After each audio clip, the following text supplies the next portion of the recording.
صل على سيدنا محمد وعلى آله وصحبه وبارك وسلم تسليما.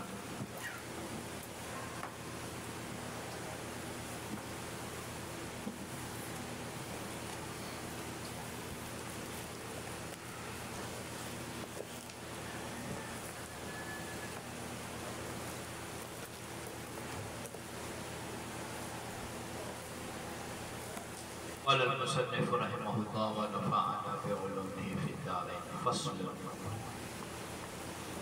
فأما إذا ورد الأمر مقيدا بزمان. Bago na naman dito tungkol sa tawag dito, yung PL ay yung utos na nagsasaad ba ito ng agad na gagawin o kaya hindi, no? Na ang masyhur sa madhab natin na hindi, bagamat alat tarahi. Pag nabanggit yung salitang fawriya o kaya alal faw, na meron din tinatawag na alat tarahi. Alat tarahi. Kumbaga na, yun yung utos. Kapag dumating yung utos, nagsasaan ba ito ng agad gagawin? O kaya pwedeng mag-delay, magbagal-bagal. Mana mau tatarahin na magbagal-bagal. Matansya gini, kami akan lumba-lumba tinggal tukaw. Gitu na. O ba na matarahin ng malanata. Sa pranaw ng malanata. Kaplan-lanata tigiran. Ano yung pag... Ano yan? Kaplan-lanata. Ha? Iba naman yung pagbagal-bagal. O mana... magtatrabaho siya na kalmado. Ariyo, kalmado na hindi yung karupsing at tigiran. Hindi yung masyadong nagmamadali. Na kalmado. Malumanay. Ariyo, malumanay. Pero hindi yun ang ulugan ng tarahi yung malumanay. Yung tarahi pa man parang ano siya, parang delayed na hindi delayed. Basta hindi tayo minamadali. Ay yung effort na minamadali, talagang kailangan agad. Yung tarahi na hindi agad. Kasi sa madhab na ang kinuha natin na kahulugan ng amar ay alat tarahi. Kaya nga sa masala sa Hajj, naikhtilaf ang mga ulama natin tungkol sa Hajj. Kapag nasayo na, kompleto na yung syarat, na para sa hambali, na ang sabi ng mga hambali na alal faw, agad ka mag-Hajj. Kasi sa Shafi'i natin, halimbawa may pera ka na ngayon, na hindi ibig sabihin na ngayong taon ay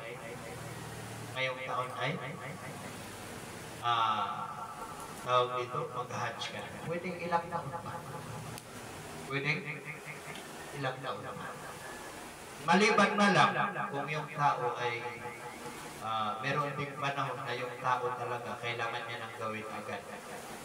Halimbawa, ay puliyawak mo yan. Halimbawa, aalis ka, no?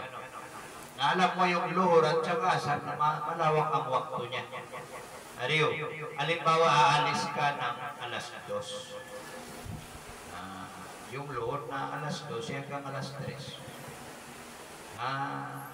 Kahit hindi ka pa doon magsambayang sa oras na yun, pwede naman. Pero, pag umalis ka na, alam mo na hindi mo naabutan yung luhur doon sa lugar na pupuntahan mo. Halimbawa, pupunta ka ng Baklaran po. Hindi ka doon Plakay. Alis ka ng alas 2.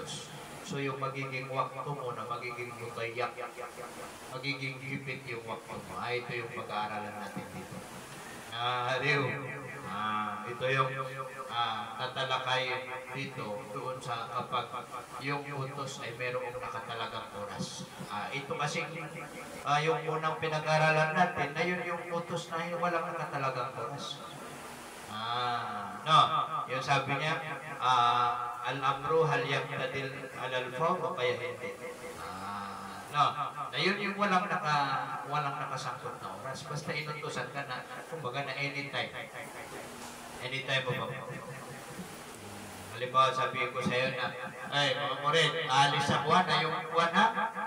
Yung ganito, ganito, ganito, ganito. Na hindi ibig sabihin na inutusan kayo yung ganito, ganito. Oh, hindi ibig sabihin na.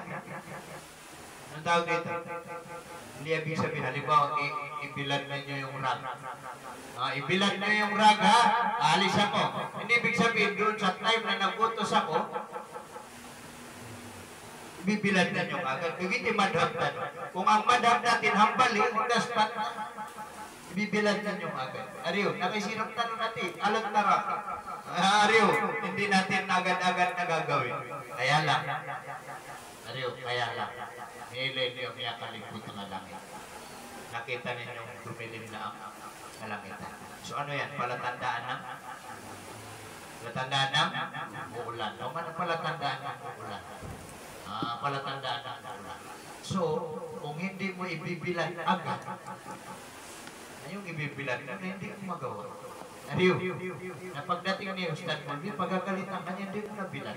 So, kahit man, alam mo na gagabi dumating si Ustad Mulvi, na kahit pa man ganun, kahit mamayang luhur mo ibibilan, mamayang asar, pwede pa, basta lang may araw pa, pwede mong ibilan yung buwan.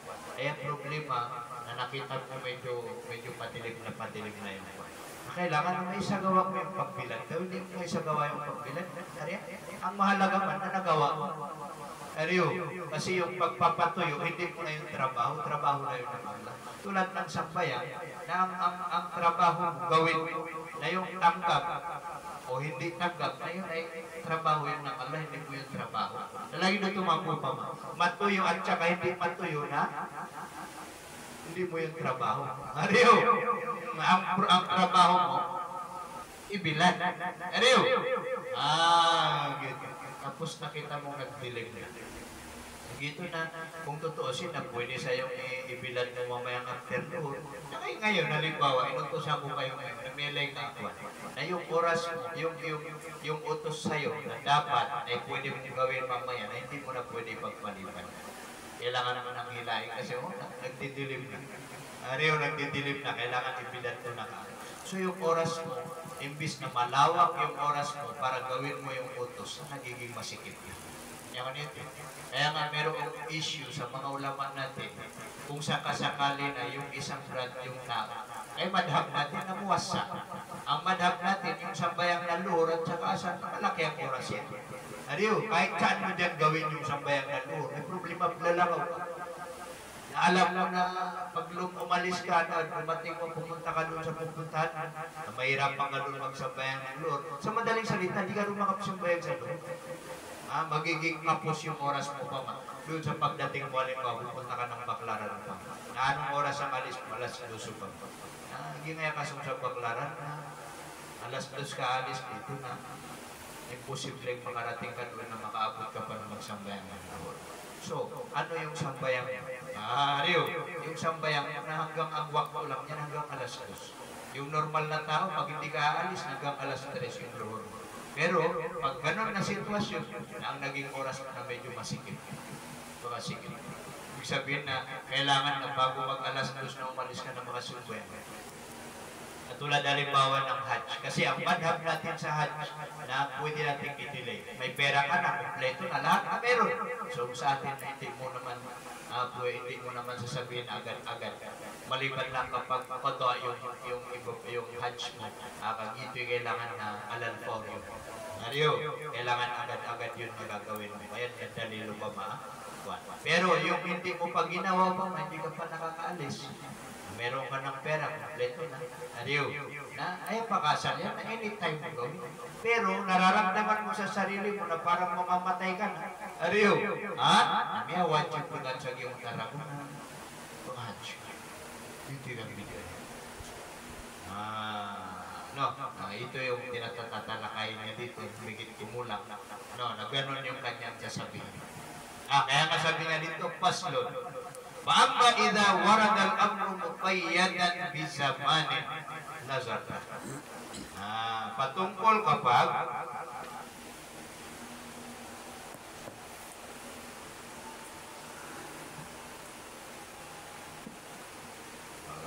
tatay niya siya bakit kaya ito.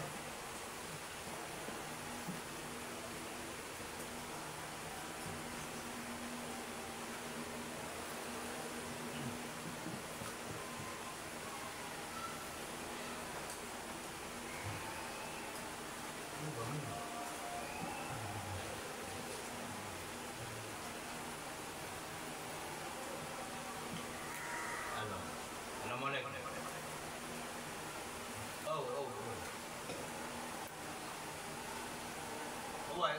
Pinagaw nga?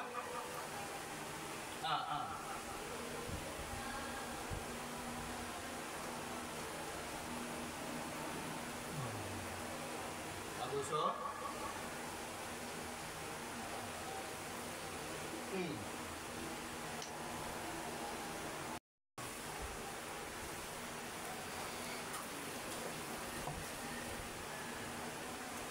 Sabi niya, فَأَمَّا إِذَا وَرَدَ الْأَمْرُ مُقَيَّدًا بِزَمَانٍ.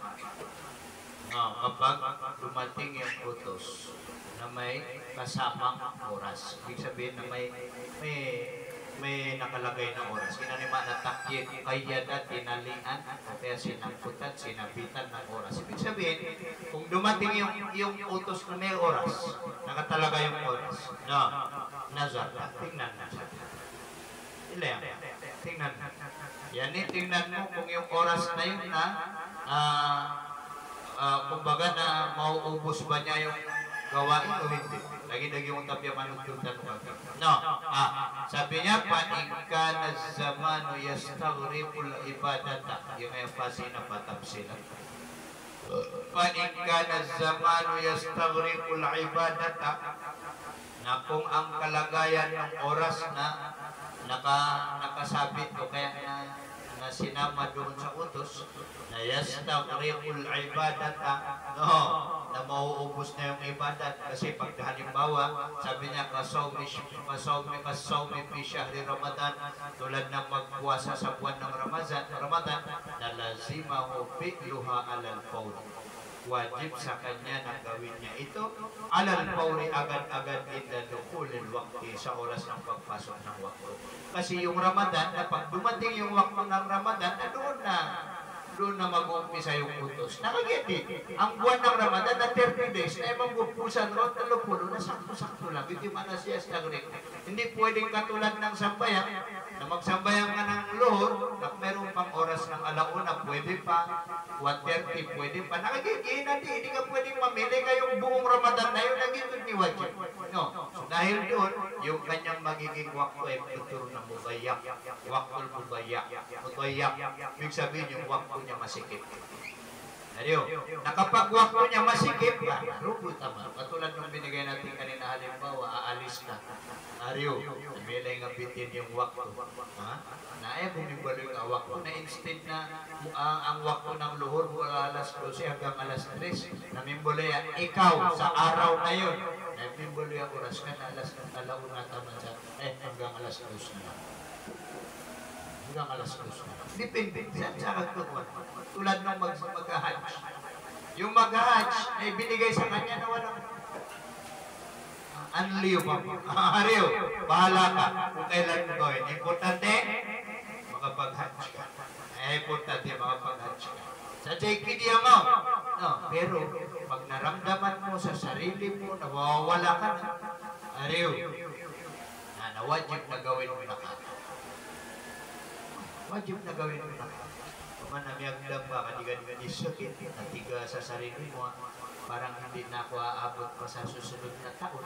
Wajib man ito, araw mo kailangan makapag-hajj ka. Kailangan makapag-hajj ka. Kung hindi ka mag-hajj, namiyadusan. At hindi lang basta miyadusan.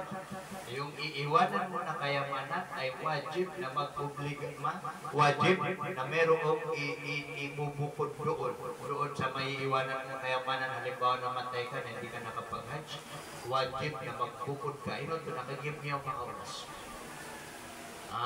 Kumbaga na niya sigurado nga pa man na, kumbaga na parang mabigat na sa isipan. Kaya na halaga ko. Halimbawa, binigyan ka na ng doktor ng taning ng buhay. Sir, ang ano mo na lang, hindi ka naabutin ng 12 months, mga 11 months ka na lang. Pag 11 ka, nag-saksak ka mo makapag-hajj ka. Na wajib na mag-hajj ka na sa oras. Kasi kung hindi ka mag-hajj sa oras na ibitin, butuan na sumikip na yung oras. Kaya ka po kasikip yan, nadipindi ko status ka. Kaya ka po kasikip yan. Kasi kung i-delay mo pa, baka hindi mo na magawa. Hindi mo na magawa. Katulad kanina, na ako simbayang sa turo na inuha, na alam mo na dapat punta ka ng Baklaran, mga alas 2, alam mo na hindi ka aabot ng wakto ng luhur sa Baklaran. na ang naging waktu mo sa oras na yun ay hanggang alas 2 lang. Na kung sakali man halimbawa, kasi yun yung ngayon eh, halimbawa na-extend yung pagpunta mo sa na-extend yung pagpunta mo halimbawa sa Baclaran na naging 2:30 yung pagpunta. Oh, naging 2:30. Nadagdagan ng pagpunta.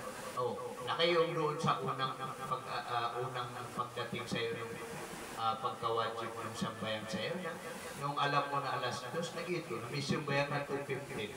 Ang khilam din ng mga ulama, ano kaya yung sambayan na ada o kaya qada? Ada o kaya qada? Kasi yung ada na ginawa mo sa oras niya.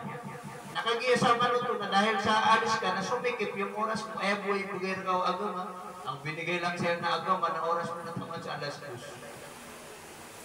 Taman sa alas 2. Kasi yun yung una eh. Tapos na-extend yung pag-alis mo. Ariyo, na-extend mo mang buyo yung kasi yung utos na isang beses lang. Gitimanan na. Yun ang kaulugan. Wa in kana zaman aw sa'a. Kung yung panahon na aw sa'a mas malawak min qadril ibada mula sa tansya ng ibada. Kasalat yung duhuri masalat. Halimbawa ng sambayan ng duhur. Mabay na zawal ila an yasira na ang waktu niya na mabay na zawal sa pagitan ng zawal ila an yasira hanggang sa maging zillu kulli shay'in mithlahu yung anino ng bawat bagay ay katulad niya. Kung anong mas waktu asar pa. Kasing taas. Na wajab al-fi'lu na wajib gawin yung sambayang na Lord fi awalil waqti simula sa unang waktu wujuban wajib muwassaan wajib na malawak muwassa wajib na malawak kasi hindi katulad ng puwasa na ang utos ng Ramadan na kailan mag-start ng pagkawajib ng Ramadan sa first day ng Ramadan. Hindi mo pwedeng i-delay kasi kung sabi mo na next day na ako mag-fasting, may iwanan mo yung unang araw, pangalawang araw. Ayun yung tinatawag na sakto-sakto lang upama sa ibadat, hindi pa mawanan. Ito kasi na ausa, mas malawak kaysa dun sa tansya ng ibadat. Kasi ba yan, napiran pakatitiyang ang 10 minutos. Na ang lawak-lawak ng oras. Hindi man na wajib niya na wajib muwasa. Kaya nga sinasabi nila, ang waktu daw dalawa, merong waktu na muwasa'a, meron ding waktu na mudayak. Katayas ka niya, mudayak at saka muwasa. Yung mudayak mo ba? Ipit.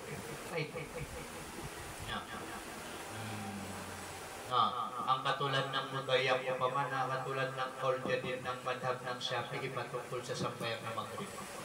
Sirbiyan, nandoon sa Abishuja na makapag-abdas na tapos makapagsambayan ng 3 rakaat at saka 2 rakaat na sunat tapos na yung waktu ng Maghrib. Dito isa order din ni Imam Ash-Shafi'i na yung waktu ng Maghrib yung mutayak kasi sakto-sakto lang. Sakto-sakto lang yung kapsumbayan. Pag makatapos ka na magsambayan ng Maghrib, yan tawag na ugayak, masikip. Nakagigyan ang wasak, maluwag. Kaya pinusubo tama, kumbaga na, kaya Aisha, niya kalalay oras sa Aisha. Laki ng oras ng Aisha. Ngayon, talagang wasak. Halimbawa, meron kang ginagawa, Aisha. Tiga, mamaya na ako tapos-tapusin ko muna ito. Alam mo yung gawain mo, sobra kang napapagod. Sobra kang napapagod na alam mo na once na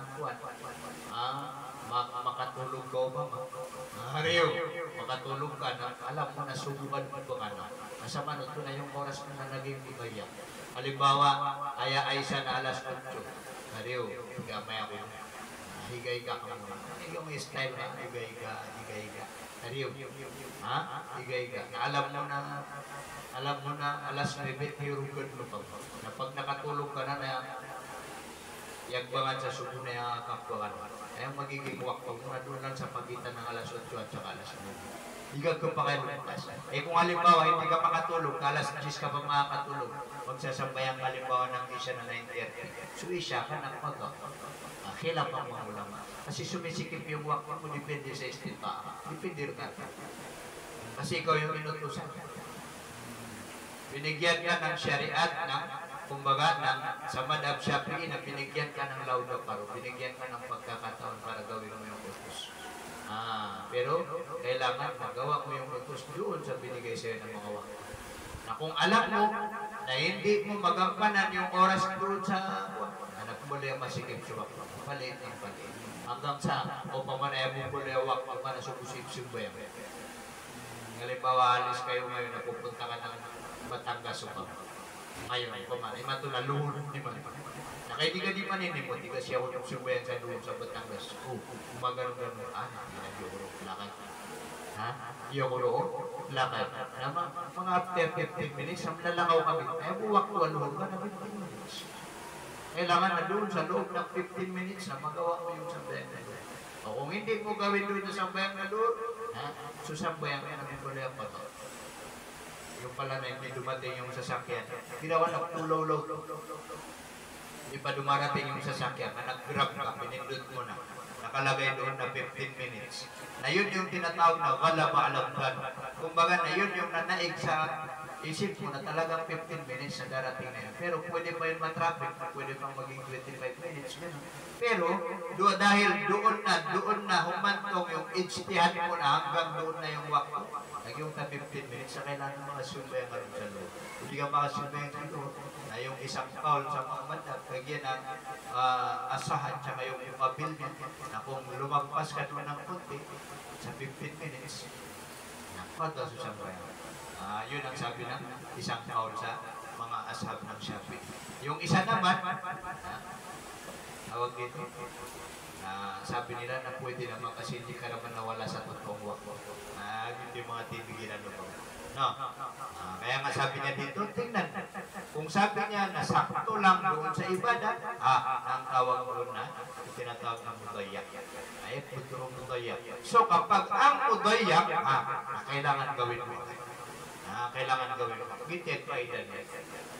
Hindi ibig sabihin na hindi mo gagawin agad yung utos. Pakasan yan na kung yung utos ay walang nakasangkot ng panahon, gawin mo hanggang sa kaya mo, sa abot ng kaya mo. Pero, pag may nakasangkot na panahon, natitingnan yung panahon. Kung ba yung panahon na yun ay sakto lang doon para gampanan mo yung ibada katulad ng buwan ng Ramadan. Ayaw mo ginisugod na 1 month na fasting.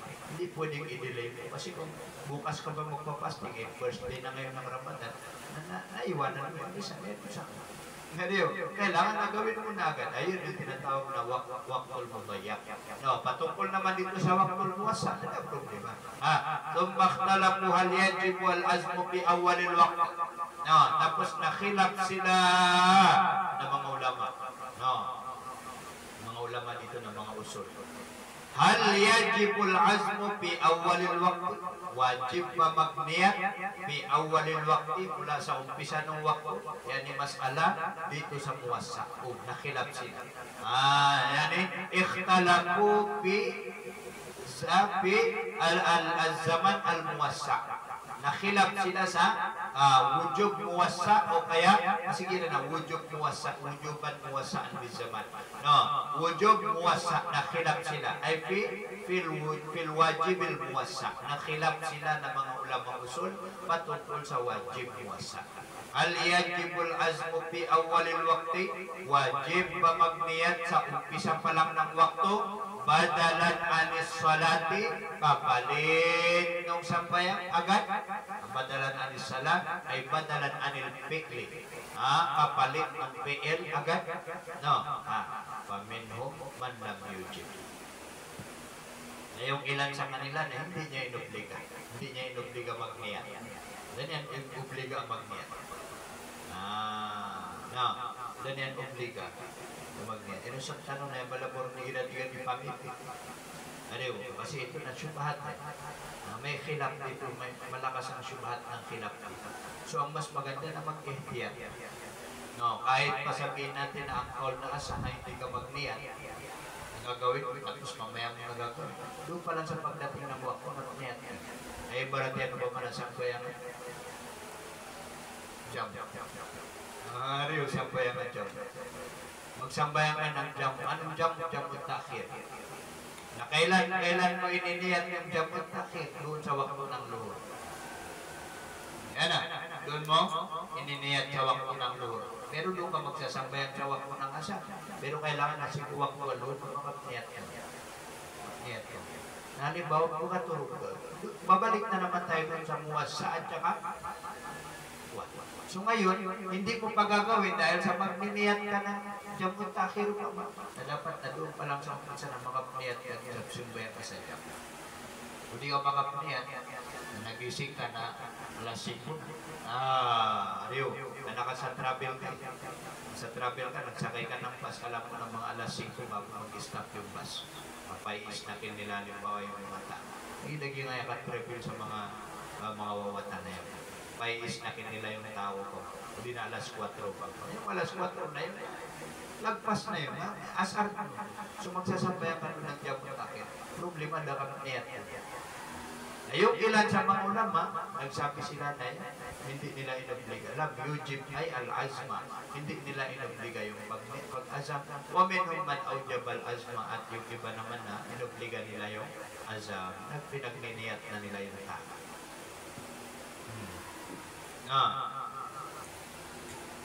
Yung pag-iniyat nila na talagang gagawin niya yung ininiyat niya na sasampayan niya yung luhur doon sa waktu na kasal. Aujaba badalan anil fi'li kapalit mong pagbawa fi awwalil waqti sa unang pagdating ng waktu. Giti si sa Madam Shafiq. Kinwento niya. Tapos dito sa bandang likod, wala ay kukwento niya yung tungkol sa madhab ng Hanafi. Gisudiyang rano dito na pag dumating yung utos, si sa mga Hanafi na ang pagkawajib niya na doon sa bandang huli. Bandang huli. Tapos kung sakasakali man na wajib sa bandang huli, kung i-advance niya, lagi dyan ibarat na kapitra. Kasi sa atin na ang pagpasok, pagkaobliga ng pitra na nababasa natin sa piki, na once na makita na yung buwan sa gabing iyon, hindi kaya wajib mo pitra. Pero pwede kaya na magpitra ka sa, halimbawa, 29, titingnan ng buwan mo.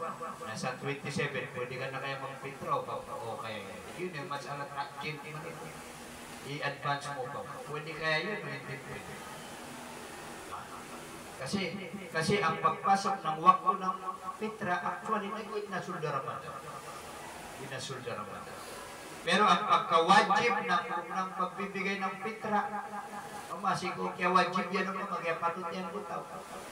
Pagdating ng tawag dito, pagdating ng unang gabi ng Shawwal, pag nakita na yung buwan. So halimbawa, kung gagawin mo yung pagbibigay mo ng pitra, sa first day ng Ramadan o di kaya 10 days na after Ramadan. Ano kaya yan? Sapat na yan na nakabigay ka na ng fitra at hindi mo nagagawin yung si Sabadagdag na okay na. Pagbayin yung mga mga fitra, isang beses ang utos ng fitra. So ilang beses ka magbigay ng fitra? Isang beses. Sige na natin. Kung ginawa mo yung buwan dahil ang sa kanila na yung waktu ay nasa bandang huli yung pagkawajib, na ka. Ibig sabihin na yung pitra sa kanila na i-advance ko na hindi pwedeng i-advance. Hindi pa. Hindi pwede. Kaya sa kanila na kailangan na pag once na talagang na siguro na nakita na yung buwan, dito pinagpakabuhay sila ng pitra. Pinakamugira sa pitra na yung malapit ng tumayo yung imam doon sa magsambayan ng Idil Fitr. Ayun yung takir sa kanila. Lagi ng mga waktu ng luhod, kung sambayan kaya na pinakamaganda, nagaganapin na yan, malapit na magbang ng asar. 10 minutes bubbangan sa asar. Itindig dito, sambayan. Hitiro ko ng mga